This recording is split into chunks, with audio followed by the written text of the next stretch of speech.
Si Eddie ay leader ng isang malaking prostitution ring.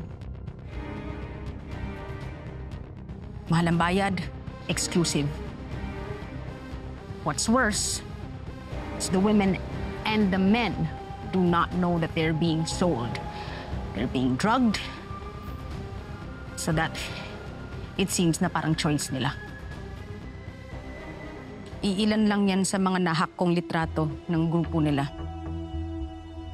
Ginagamit nila pang blackmail. Blackmail para saan? Para pilitin yung mga miyembro nila na mag-invest sa mga kumpanya niya. At panakot na din sa mga tao para walang magsumbong tungkol sa mga krimen na pinagagagawa ng grupo nila.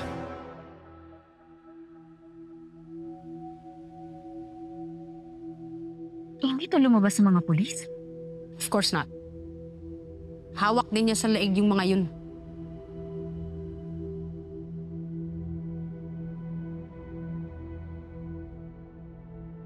Si Chief Sixto.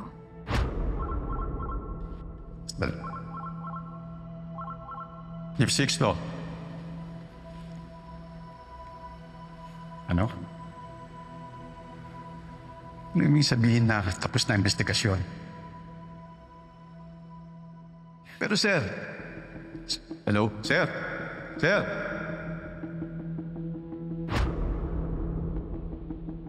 Siya ang nagsuhol kay Tatay Gardo noon. At siya rin na may gustong ipasara ang kaso ni Alex.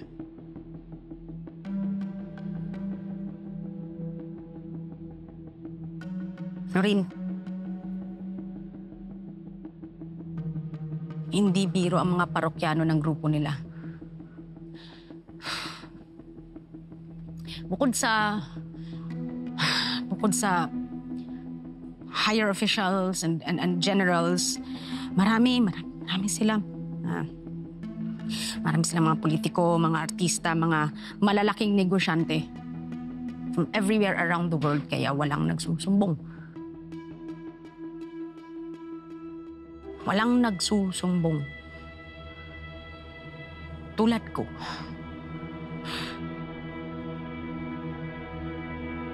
Tulad mo?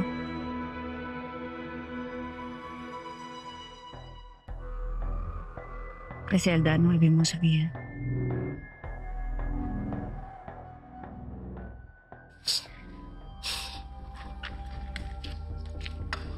Ang dami kong pangarap noon, Noreen. Kaya nung nagkaroon ng oportunidad na makapasok sa Velma Beauty, inimbitahan ako mag-audition.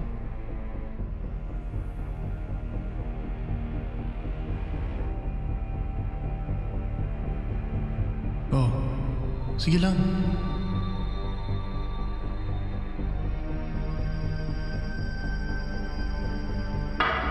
Doon ko nakilala si Eddie Imperial.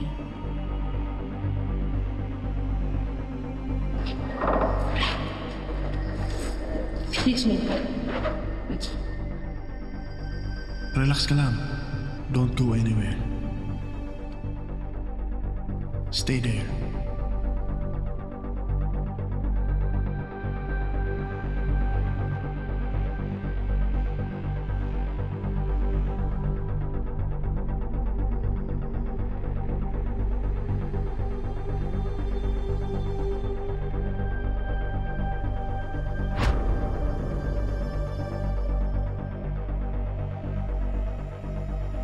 Pinagsamantalahan ako. Pinaboy. Iniwan na parang basura. Tagal-tagal ko nang hinahanap, ninakawan ako. Hindi ko mahanap sarili ko. Mamatay ako nung araw na yun.